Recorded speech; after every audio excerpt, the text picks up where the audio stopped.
कुल मिलाकर उसकी जिंदगी की गाड़ी ठीक ठाक चल रही थी। श्वेता से उसका परिचय होने के बाद तो जिंदगी में कोई कमी ही नहीं रह गई थी। बीच बीच में श्वेता उसके पास आती थी और उसकी रातों को गुलजार कर जाया करती थी। वह अपनी ज़िंदगी से काफ़ी संतुष्ट था। खासकर श्वेता के आने के बाद से श्वेता समय समय पर उससे थोड़े बहुत पैसे लेती रहती थी, पर उसे इसका जरा भी अफसोस नहीं था, क्योंकि बदले में उसे श्वेता से काफ़ी कुछ मिलता भी था। परेशानी तब हुई जब श्वेता की मांग दिन ब दिन बढ़ने लगी। एक दिन तो उसने उससे बड़ी मांग कर दी, आनंद, मुझे 50,000 रुपये की सख्त ज़रूरत है। यह उसने आनंद के बालों में प्यार से हाथ फेरते हुए कहा। क्या 50,000 रुपये? तुम पागल तो नहीं हो गई हो क्या? श्वेता, आनंद ने चौंक कर उठते हुए कहा था। क्या तुम मेरे लिए इतना भी नहीं कर सकते? पहली बार तुम मुझे मना कर रहे हो।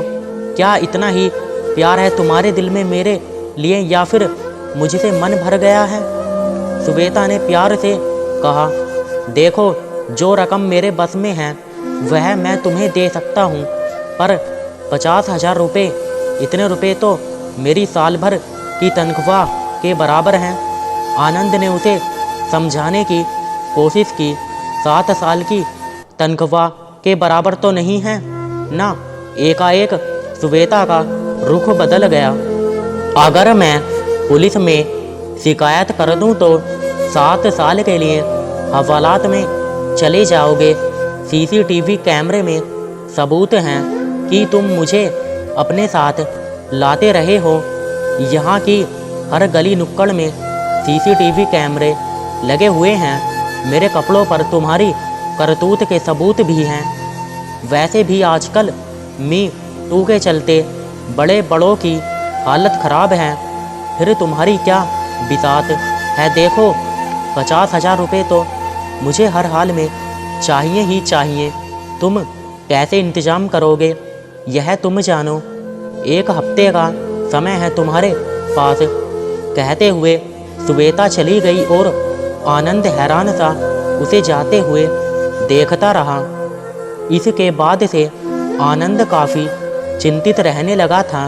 उसकी कुल तनख्वाह 6,000 रुपये महीने थी, जिसमें से 2-3 हज़ार रुपये तो वह श्वेता पर ही लुटा देता था। 1,000 रुपये घर भेज दिया करता था। बाकी उसके खाने पीने पर खर्च हो जाया करते थे। पैसों के लिए एकमात्र सहारा उसका मालिक था। तो फिर क्या किया जाए? अगर श्वेता ने पुलिस में शिकायत कर दी तो उसे लेने के देने पड़ जाएंगे। 1 साल पहले ही वह मुंबई आया था। कोई ऐसा जानकार भी नहीं था जिससे उसे पैसों की मदद मिल सके। आनंद मुंबई के दादर इलाके में एक प्लाट पर बने छोटे से झोपड़ी नुमा मकान में रहता था। प्लाट के मालिक ने प्लाट की देखभाल के लिए उसे वहां टिका दिया था। प्लाट के मालिक की उस प्लाट पर एक बहुमंजिला अपार्टमेंट्स बनाने की योजना थी, जिसके लिए बिल्डरों से बात चल रही थी। आनंद को महज 6,000 रुपये तनख्वाह मिलती थी। घर पर बेकार बैठे रहने के बजाय यह भी बुरा न था। न जाने कितने लोग मुंबई जैसे बड़े शहरों में मामूली तनख्वाह पर काम करने आते हैं, क्योंकि उनके पास और कोई काम नहीं होता। कईयों को तो काफ़ी ख़राब हालात में रहना पड़ता है, पर वह संतुष्ट था। रहने को झोपड़ी थी ही, वहीं कुछ कच्चा पक्का बनाकर खा लेता था। बिजली पानी की सुविधा 24 घंटे थी, जिसका बिल मालिक अदा करता था। काफ़ी सोच विचार के बाद आनंद के दिमाग में एक ही उपाय आया। श्वेता को रास्ते से हटाने का, उसकी हत्या कर देना, पर लाश को कहाँ और कैसे ठिकाने लगाएगा, यह बहुत बड़ी समस्या थी। काफ़ी सोच विचार के बाद आनंद ने लाश को प्लाट के एक कोने में फेंक कर खुद पुलिस को सूचित करने की योजना सोची। वह खुद शिकायत करेगा तो पुलिस को शक भी नहीं होगा। अगली बार जब श्वेता आई तो आनंद ने उसका दिल खोलकर स्वागत किया। जैसे तैसे मैंने रुपयों का इंतजाम किया है, आगे से इतनी बड़ी रकम मत मांगना। मैं गरीब आदमी कहाँ से इतनी बड़ी रकम लाऊंगा। आनंद ने श्वेता को बाहों में भरते हुए कहा। श्वेता को इस बात से मतलब नहीं था कि आनंद ने रुपयों का इंतजाम कहाँ से किया है।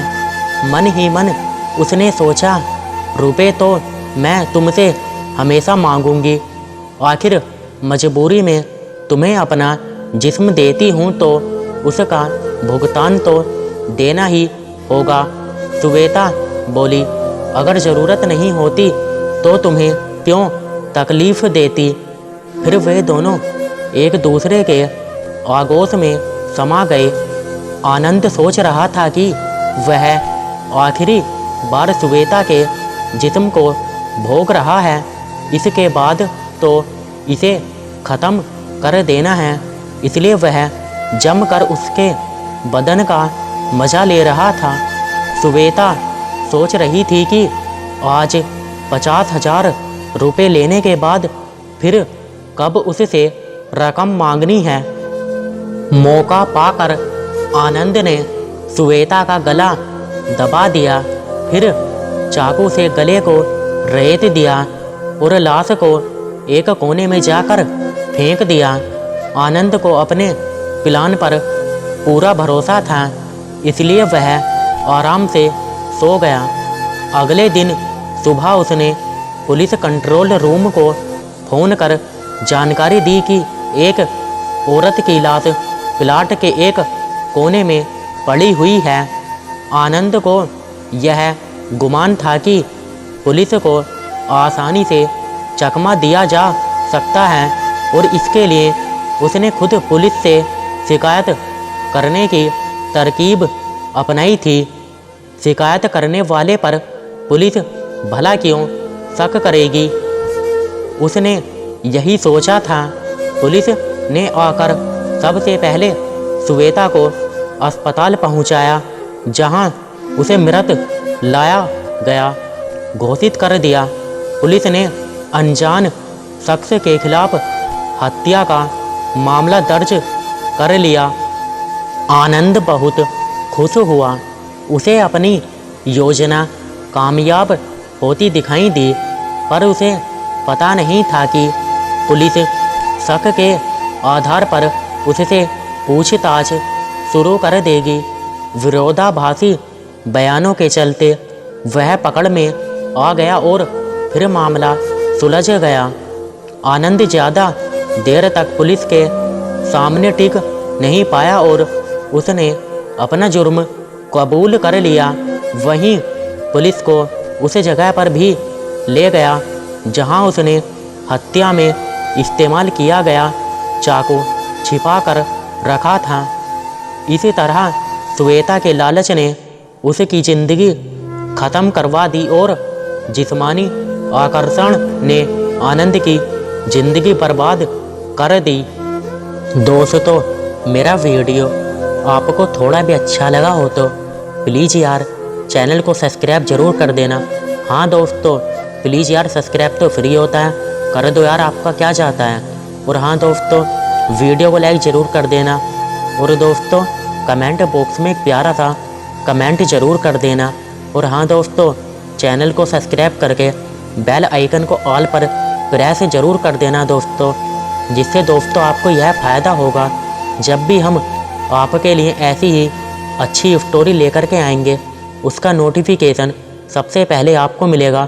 मतलब दोस्तों, उस वीडियो को आप सबसे पहले देख पाओगे। और हाँ दोस्तों, थैंक्स फॉर वाचिंग। अभी के लिए दोस्तों मुझे दो अलविदा, धन्यवाद।